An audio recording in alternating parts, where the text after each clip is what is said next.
तो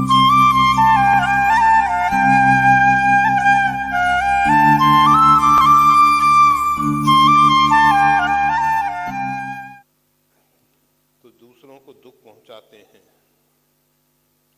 अब इसके बाद प्रश्न का आधा भाग कह रहा है, फिर भी उनके सभी काम सार्थक क्यों होते हैं? अब ये जो कार्य की सार्थकता है या निरर्थक, कार्य निरर्थक है सार्थक है, इसका निर्णय कौन करेगा? हम सोचते हैं कि ये कार्य उसके सार्थक हो रहे हैं, जरूरी नहीं है कि उसके सभी कार्य सार्थक हो रहे हैं।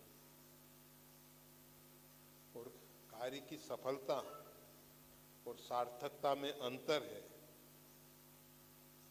ऐसा नहीं कि कार्य सार्थक है, अर्थपूर्ण है सार्थक, अर्थ सहित है सार्थक, और सफलता, जिस कार्य को प्रारंभ किया उसमें हम सफल हो गए, वो निरर्थक भी हो सकता है, सार्थक भी हो सकता है।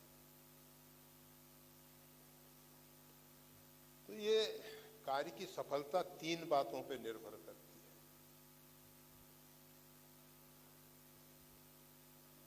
पुरुषार्थ, प्रारब्ध, इष्ट कृपा, तीन बातें अनुकूल हों।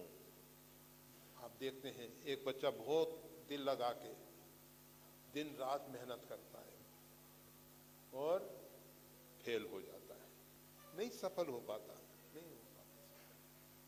और एक बच्चा है थोड़ा प्रयास करता है, थोड़ा पुरुषार्थ करता है, वो सफल हो जाता है। एक पहलवान है, शरीर से कमजोर है, खुराक में भी बहुत तगड़ी खुराक नहीं, परंतु हनुमान जी की आराधना करता है, बड़े मोटे तगड़े पहलवान को पटक देता है, वो सफल हो जाता है। इष्ट कृपा, प्रारब्ध, जब अनुकूल होते हैं तो पुरुषार्थ सफल होता है, नहीं तो पूर्ण रूपेण पुरुषार्थ सफल नहीं होता। केवल अगर पुरुषार्थ से सब कुछ संभव हो जाता तो हर एक पुरुषार्थी व्यक्ति जीवन में सफल होता, परंतु आलसी प्रमादी सफल हो जाते हैं और पुरुषार्थी व्यक्ति एक तरफ पड़े रह जाते हैं। प्रारब्ध, इष्ट कृपा, इनको भूलना नहीं है।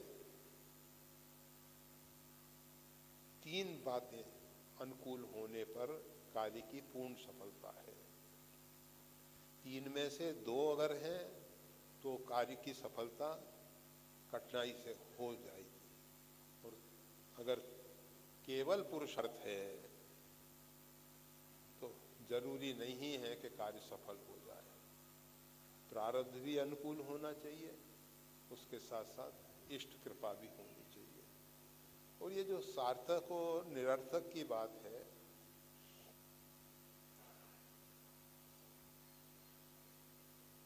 वो कार्य के ऊपर निर्भर करता है। हम किस कारण से कौन सा कार्य कर रहे हैं,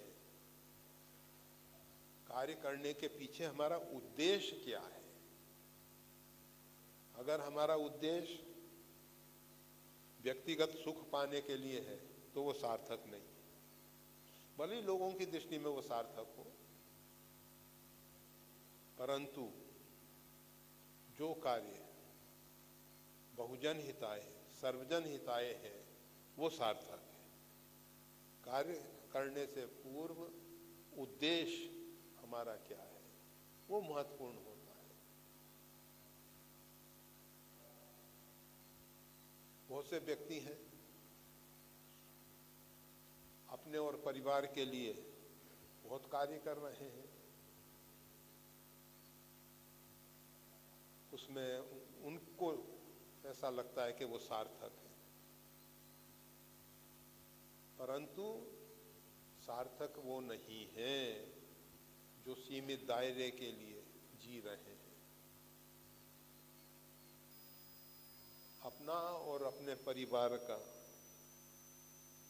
पोषण तो पशु पक्षी भी कर लेते हैं।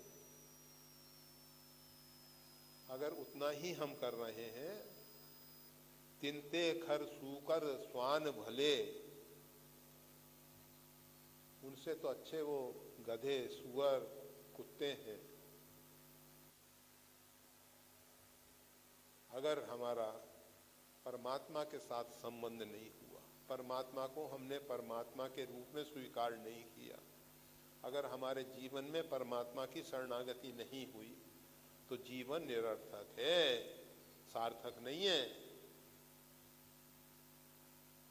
जीवन की सार्थकता परमात्मा से है।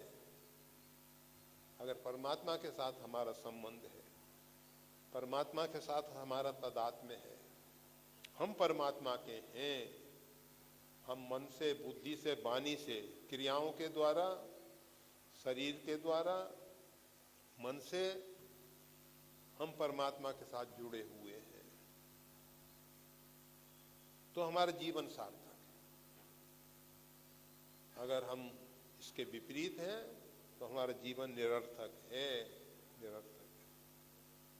वीडियो देखने के लिए धन्यवाद। श्री गुरुदेव की वाणी का और ज्यादा लाभ लेने के लिए कृपया हमारे चैनल को लाइक और सब्सक्राइब करना ना भूलें। चैनल का लिंक डिस्क्रिप्शन बॉक्स में उपलब्ध है। जय श्री राम।